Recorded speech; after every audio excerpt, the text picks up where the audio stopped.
하시겠습니다. 거룩하신 아버지 하나님, 오늘도 저희를 주님 앞에 부르셔서 주님께 예배함으로 오늘 하루를 시작하게 하심에 감사합니다. 주님의 은혜를 통해서 저희가 오늘 하루도 세상에 나아갈 때 주님께서 지키시는 또 보호하시는 그 믿음 가운데 저희가 승리하는 하루가 되게 하여 주시옵소서. 지난 하루도 주님 은혜 가운데 살게 하시고 또 지난 밤에도 좋은 밤을 잘 보내고 오늘 하루 이렇게 나와왔습니다. 주님께서 저희를 늘 함께 하시고 지키시는 그 사실을 믿고 저희가 용기를 가지고 더욱 담대하게 세상에 나아가 주님 말씀 따라서 주님의 향기가 나는 그러한 삶을 살아가게 하여 주시옵소서. 오늘 말씀을 기대하며 이 자리에 모였습니다. 주님께서 저희에게 말씀하실 때 저희가 아멘으로 화답하게 하시고 그 주님 말씀에 저희가 주님 말씀으로 들을 수 있도록 저희 귀를 여시고 또 마음을 여셔서 그 말씀이 저희 마음밭에 심어져서 많은 열매가 맺힐 수 있는 그런 귀한 예배가 되게 하여 주시옵소서. 말씀을 준비하는 전도사에게 함께 하셔서 말씀 온전하게 잘 전할 수 있도록 함께 하시고 능력과 지혜를 허락하여 주시옵소서. 시작하는 이 시간부터 마치는 시간까지 주님께서 함께 하실 줄 믿사오며 예수님의 이름으로 기도드렸습니다. 아멘.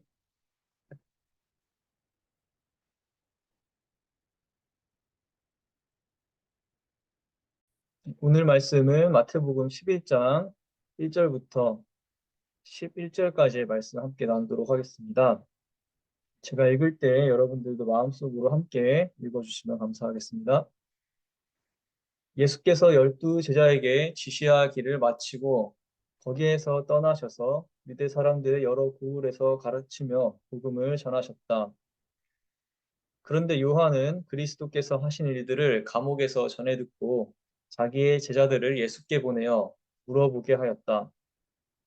오실 그분이 당신이십니까? 그렇지 않으면 우리가 다른 분을 기다려야 합니까? 예수께서 그들에게 대답하셨다. 가서 너희가 듣고 본 것을 요한에게 알려라. 눈먼 사람이 보고 다리 저는 사람이 걸으며 나병 환자가 깨끗하게 되며 듣지 못하는 사람이 들으며 죽은 사람이 살아나며 가난한 사람이 복음을 듣는다. 나에게 걸려 넘어지지 않는 사람은 복이 있다. 이들이 떠나갈 때에 예수께서 무리에게 요한을 두고 말씀하셨다. 너희는 무엇을 보러 광야에 나갔더냐? 바람에 흔들리는 갈대냐? 아니면 무엇을 보러 나갔더냐? 화려한 옷을 입은 사람이냐? 화려한 옷을 입은 사람은 왕궁에 있다. 아니면 무엇을 보러 나갔더냐? 예언자를 보려고 나갔더냐? 그렇다. 내가 너희에게 말한다. 그렇다. 그는 예언자보다 더 훌륭한 사람이다. 이 사람을 두고 성경에 기록하기를 보아라, 내가 내 심부름꾼을 너보다 앞서 보낸다. 그가 내 앞에서 내 길을 닦을 것이다 하였다. 내가 진정으로 너희에게 말한다. 여자가 낳은 사람 가운데서 세례자 요한보다 더 큰 인물은 없었다. 그런데 하늘나라에서는 아무리 작은이라도 요한보다 더 크다. 아멘.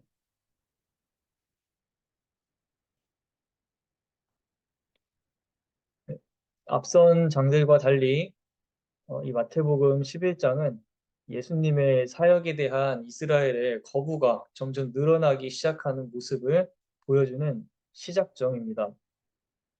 이 11장 2절에서 6절까지의 말씀에서 세례 요한의 의심에서부터 시작하여 18절과 19절에서는 세례 요한과 예수님 모두를 향한 이스라엘의 의심을 보여주고 있고 20절부터 24절에서는 회개하지 않는 도시들을 향해 책망하시는 예수님을 그리고 있습니다. 그렇게 이스라엘의 완고함이 점점 커져가는 가운데 그럼에도 불구하고 예수님께 나아오는 사람들에 대한 하나님의 구원과 그들을 향한 사랑은 변함이 없다는 사실을 25절에서 30절까지의 말씀에서 보여주고 있습니다. 사실 예수님의 사역은 유대인들이 일반적으로 메시아에게 기대했던 것들과 일치하지 않았다는 사실을 이 세례 요한의 의심에서 확인해 볼 수 있습니다. 2절과 3절 말씀을 보시면 세례 요한은 예수님의 사역에 대한 소식을 듣고 예수님께서 정말 약속된 메시아가 맞는지 궁금해합니다. 2절과 3절의 말씀을 보겠습니다. 그런데 요한은 그리스도께서 하신 일들을 감옥에서 전해 듣고 자기의 제자들을 예수께 보내어 물어보게 하였다. 오실 그분이 당신이십니까? 그렇지 않으면 우리가 다른 분을 기다려야 합니까? 유대 역사가 요세푸스에 의하면 세례 요한은 헤롯 안티파스에 의해 사해 동쪽의 마카이루스 성의 감옥에 투옥되어 그가 죽기 전까지 1년 동안 그곳에서 지냈다고 합니다. 그곳에서 세례 요한은 예수님의 사역에 대한 소식을 그의 제자들을 통해 듣게 된 것입니다. 세례 요한이 예수님에 대한 의심, 오실 그분이 당신이십니까? 하는 그 질문은 당시 유대인들이 가졌던 메시아 사상이 어떠했는지 우리에게 알려줍니다. 사실 세례 요한은 그의 사역에서 아주 레디컬한 급진적인 회개를 이스라엘 백성들에게 요구했습니다. 3장 말씀에서 확인할 수 있듯이 세례 요한이 기대한 메시아는 알곡은 모아서 곳간에 들이고 쭉정이는 꺼지지 않는 불에 태우실 심판자였습니다. 그런데 세례 요한의 기대와는 다르게 예수님은 그의 사역 가운데 그러한 심판과 처벌의 중점을 두는 대신에 구원의 때가 도래했음을 선포하고 병든 자를 치유하시기 시작합니다. 그래서 그러한 소식을 들은 세례 요한은 예수님이 정녕 자신의 뒤에 오실 메시아가 맞는지 아니라면 우리가 다른 메시아를 찾아야 하는지 궁금해지기 시작한 것입니다. 세례 요한의 이러한 질문 덕분에 예수님께서는 그분의 사역을 다시 한번 요약, 정리해서 우리에게 들려주십니다. 4절부터 6절까지의 말씀을 보겠습니다. 예수께서 그들에게 대답하셨다. 가서 너희가 듣고 본 것을 요한에게 알려라. 눈먼 사람이 보고 다리 저는 사람이 걸으며 나병 환자가 깨끗하게 되며 듣지 못하는 사람이 들으며 죽은 사람이 살아나며 가난한 사람이 복음을 듣는다. 나에게 걸려 넘어지지 않는 사람은 복이 있다. 예수님의 사역 가운데 보여주신 기적과 이적들은 이사야서에서 예언했던 말씀을 그대로 실현시킨 것으로 예수님의 메시아적인 정통성을 보여줍니다. 이사야 29장 18절에서 예언한 눈먼 자가 눈을 뜨는 것, 35장 6절에서 예언한 다리 저는 자가 걷는 것, 28장 18절에서 예언한 듣지 못하는 자가 듣는 것, 26장 19절에서 예언한 죽은 자가 일어나는 것, 61장 1절에서 예언한 복음이 가난한 자들에게 들려지는 것. 이 모든 예언들은 이사야서를 읽었던 이스라엘 사람들의 머릿속에 이미 알고 있던 예언들이었고 예수님은 그것을 정확하게 이루신 분이라는 사실을 이 세례 요한에게 알려주라고 말씀하신 것입니다. 더욱이 예수님의 이러한 사역은 예수님께서는 우리의 죄를 정복하실 고난받는 종으로 오신 것이지 이스라엘의 적들을 정복하는 왕으로 오신 것이 아니었다는 사실을 우리에게 보여줍니다. 그러나 안타깝게도 세례 요한도 예수님을 따르던 사람들도 이 죄를 정복하는 고난받는 종이라는 이러한 종류의 메시아가 오실 것이라는 생각은 미처 하지 못했던 것으로 보입니다. 이스라엘 백성들은 그들 나름의 메시아에 대한 이미지를 머릿속에 그려놓고 그러한 메시아가 오기를 소망했기 때문에 그렇습니다. 자신들을 구원해 줄 왕, 자신들의 삶을 더 편안하고 윤택하게 만들어줄 메시아, 자신의 입맛에 맞는 메시아를 찾고 있었기 때문에 이스라엘 백성들은 자신들의 입맛과 자신들이 그려온 이미지에 부합하지 않는 예수님의 사역을 이해하지 못했고 심지어 거부했던 것입니다. 사랑하는 성도 여러분, 이러한 이스라엘의 모습을 보며 우리 역시 신앙을 점검해 보면 좋겠습니다. 혹시 우리도 예수님을 나의 이상과 나의 상상과 나의 요구에 맞추어서 바라보고 있는 것은 아닌지 점검해 보아야 합니다. 그러므로 혹시 우리의 삶 가운데 내가 생각하고 상상하고 기대한 대로 예수님께서 일하시지 않음으로 인해서 그분을 의심하고 시험에 빠지게 되지는 않았었는지 돌아보아야 할 것입니다. 예수님은 우리의 한계 너머에, 우리의 상상 너머에 계신 분이심을 믿으시기 바랍니다. 이스라엘 백성들은 그들의 소망 가운데 찬란했던 과거를 떠올리며 예수님이 다시 한번 그들에게 번영을 가져다 줄 메시아이기를 기대했습니다. 이것은 예수님을 그들의 메시아에 대한 상상과 기대로 축소시키고 제한시킨 것입니다. 하지만 하나님의 계획은 그것보다 훨씬 원대했습니다. 하나님이 계획한 메시아는 단순히 이스라엘을 구원할 왕이 아니라 온 인류를 구원할 왕, 이스라엘의 적을 무찌를 왕이 아니라 죄와 사망과 사단을 무찌를 왕이었습니다. 나는 할 수 없다고 생각해도 하실 수 있는 분, 불가능을 가능으로 바꾸시는 분이 하나님이십니다.